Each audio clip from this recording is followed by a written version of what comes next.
Компания BMW представила долгожданный флагманский седан 7 серии нового поколения. Модель баварской марки впервые за свою историю будет доступна не только с двигателями внутреннего сгорания, но и с полностью электрической силовой установкой. Такой автомобиль будет самый мощный в гамме. Электродвигатель займет место мотора V12, который окончательно отправили в отставку. Семерка получила оптику с кристаллами Сваровски, штатную пневмоподвеску, новый электромеханический усилитель руля, а также отделку салона кашемир. Но это далеко не все изменения, которые получил флагман. Из этого видео вы узнаете все детали и подробности о новой BMW 7 серии.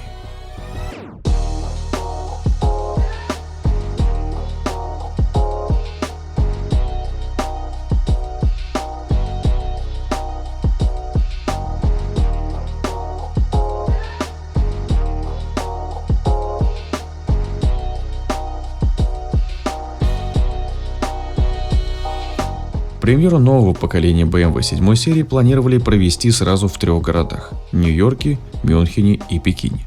Но китайскую международную выставку отменили из-за очередной вспышки коронавирусной инфекции. BMW 7 серии получила внешность в стиле недавно представленного обновленного кроссовера X7. Выпуск про него можно посмотреть по подсказке в правом верхнем углу и в конце этого видео.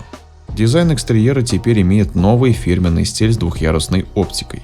Сверху расположен блок, выполняющий функции ходовых огней, габаритного света и поворотников. Диодные полоски с каждой стороны разделены на 2 части, имитируя прежние ангельские глазки. За доплату их можно украсить кристаллами Сваровски. Ниже расположены секции матричных головных фар. Они находятся за темным стеклом и входят в базовое оснащение. Седан получил крупную решетку радиатора в виде фирменных ноздрей. В случае электрической версии это заглушка с соответствующей модификацией шильдиком. В нижнюю часть переднего бампера интегрировали лаконичный воздухозаборник. Новый седан 7 поколения с кодом G70 имеет тяжеловесную форму кузова. Боковины практически не имеют выштамповок. Боковые зеркала заднего вида крепятся к окнам, а дверные ручки установлены за подлицо. Корму оформили в традиционном стиле, с горизонтально расположенными фонарями, заходящими на крышку багажника. Задний бампер у вариантов с ДВС получил по паре отверстий выхлопной системы с каждой стороны. На выбор предлагаются колеса размером от 19 до 22 дюймов. Коэффициент аэродинамического сопротивления уменьшен с 0,27 до 0,26. Электрический BMW i7 отличается мелким декором, шильдиками и формой заднего бампера. Другая система воздуховодов и плоское днище позволила уменьшить коэффициент лобового сопротивления до 0,24. Фирменный изгиб Хофмайстера подчеркнут хромированной или черной накладкой на задней стойке. Она является частью декора кузова и остается на месте при открытии двери. Семерка предлагается с единственной длиной колесной базы – 3215 мм. Это на 5 мм больше, чем у длинной версии уходящего поколения. Такую же длину имеет и новый Mercedes S-класса. По сравнению с прежним седаном длина выросла на 131 мм до 5391 мм. Ширина стала больше на 48 мм, 1950 мм, а высота увеличилась на 77 мм. 1544 мм. Объем багажника вырос с 515 до 540 литров, а топливный бак уменьшен с 78 до 74 литров. Интересно, что на отдельной презентации в Китае были показаны машины, у которых на шильдиках присутствует буква L, но приставка имеет лишь маркетинговый ход. В Китае важно обозначить, что это длинный автомобиль. Тем более L-версии здесь есть у седанов BMW 5 и 3 серии. Если в 7 генерации дизайн флагмана пережил эволюцию, то в салоне произошла революция.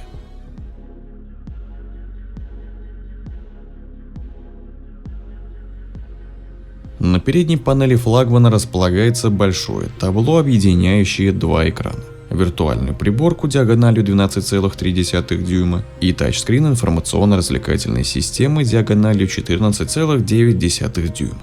Такое решение впервые появилось на электромобилях компании, а теперь его распространяют по всему модельному ряду. Еще у седана есть проекционный дисплей с дополненной реальностью. Исчез отдельный блок управления климатом.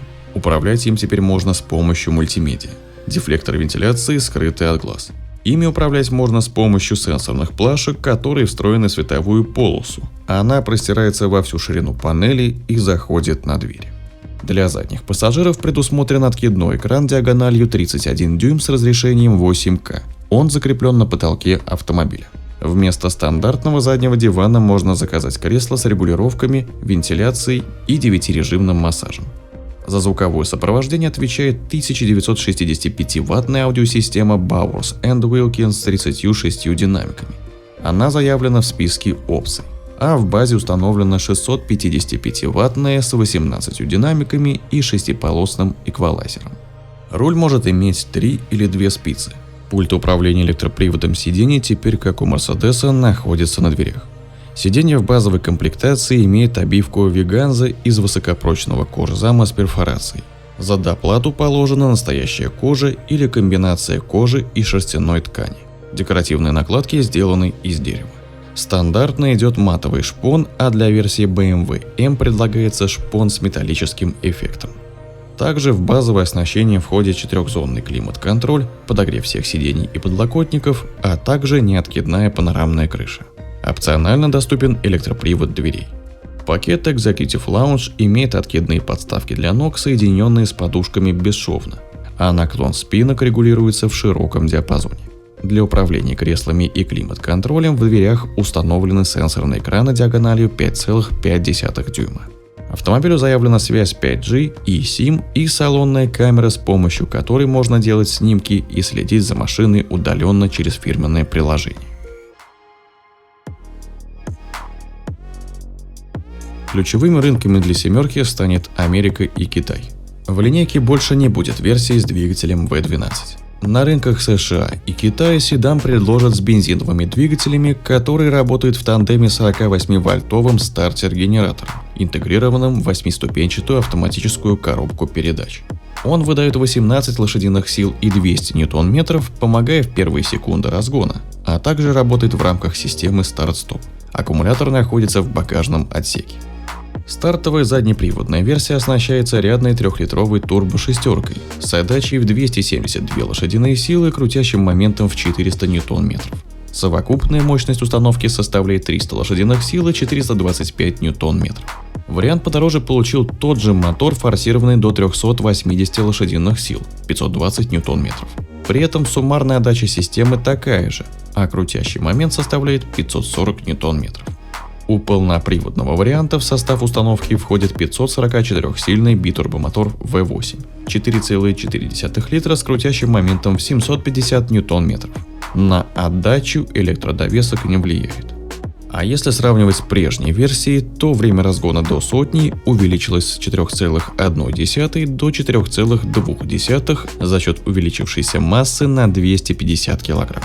В Европе роль базового мотора исполняет 6-цилиндровый 3-литровый битурбодизель мощностью 286 лошадиных сил и 650 ньютон-метров. С учетом стартер-генератора отдача силовой установки составляет 300 лошадиных сил, 675 ньютон-метров. Такой автомобиль оснащен полным приводом. Кроме этого, в линейке в дальнейшем будет 2 подзаряжаемых гибрида. В их основе будут стоять бензиновые турбомоторы с отдачей в 310 лошадиных сил, 450 ньютон-метров или 380 лошадиных сил, 520 ньютон-метров. Они работают со встроенным в автоматическую коробку передач 200-сильным электромотором с крутящим моментом в 280 ньютон-метров. Совокупная отдача гибридной установки в первом случае составит 490 лошадиных сил и 700 ньютон-метров, а во втором 571 лошадиную силу и 800 ньютон-метров. На одной электротяге они смогут проехать до 80 км, а максимальная скорость в этом режиме составит 140 км в час. Электроседан BMW i7 на данный момент имеет только одно исполнение с двухмоторной системой xDrive 60. Мощность переднего электромотора составляет 258 лошадиных сил, заднего 313 лошадиных сил. Причем передаточные отношения редукторов у них различаются. Совокупная отдача системы 544 лошадиные силы и 745 ньютон-метров. Электросистема работает с напряжением в 376 вольт. Расположенный под полом аккумулятор емкостью 101 кВт-час должен обеспечивать дальность хода на 590 км по циклу WLTP. Бортовое зарядное устройство переменного тока рассчитано на 11 кВт. Зарядник постоянного тока поддерживает мощность до 195 кВт. В этом случае зарядить батарею с 10 до 80% можно за 34 минуты. Электроседан разгоняется до сотни за 4,7 секунды, а максимальная скорость ограничена на отметке в 240 км в час. В 2023 году появится более мощный и быстрый электромобиль BMW i7 M70 X-Drive. Его мощность составит 660 лошадиных сил. Над саундтреком для силовой установки электроседана BMW i7 работал композитор Ханс Циммер. Стандартно BMW 7 серии оснащен адаптивной пневмоподвеской с автоматической регулировкой дорожного просвета в диапазоне 30 мм. Рулевое управление с подруливающей задней осью опция. При его заказе диаметр разворота седана уменьшается на 80 см. Пакет Executive Drive Pro добавляет активные электромеханические стабилизаторы, а для M-машин его предложат по умолчанию. Также семерка G70 получила новый двухрежимный электроусилитель руля. Теперь усилия зависят не только от скорости, но и от угла поворота, электрогидравлическую тормозную систему на базе модуля Bosch IPV последнего поколения и антипробуксовочную систему с интегрированным актуатором ограничения пробуксовки. Также обещан новый ассистент вождения с 3-м уровнем автономности, но его программная часть пока не готова и будет доступна позже в виде обновления. В 2023 году появится автопарковщик, управлять которым можно дистанционно с приложения на смартфоне. Кроме того, автопарковщик может в обратной последовательности воспроизвести последние 200 метров пути, чтобы выехать с тесной парковки. А еще впервые появилась функция предупреждения об опасности при открытии дверей. Рыночный дебют новой BMW 7 серии запланирован на ноябрь этого года. Сначала начнутся глобальные продажи электроседана i7. А в США, Китае и ряде других стран предложат модификации с шестерками и бензиновыми восьмерками. В 2023 году в Европе появятся дизельные семерки и заряжаемые от сети гибриды. Кроме того, в работе находится бронированный вариант, но сроки его появления пока не определены. Выпускать седаны G70 будет завод в Германии. На одной линии организуют сборку гибридов, электрокаров и машин с обычными силовыми установками. Появится ли новинка в России, пока неизвестно, так как поставки машин пока прекращены. Новая модель в базовой версии с дизелем оценивается в 107 тысяч евро, а за электрический BMW i7 просят минимум 136 тысяч. Понравился ли вам новый флагман? И как вы считаете, BMW 7 серии составит конкуренцию Mercedes S-класса? Поделитесь своим мнением в комментариях. Друзья, также напомню, что в описании закрепленном комментарии я оставлю ссылку на свой Telegram, Яндекс.Дзен, Рутюб и Контакт. Там можно найти еще больше контента и автоновостей. Переходите и подписывайтесь, чтобы не теряться, не пропускать новые видео и быть в курсе последних событий автоиндустрии.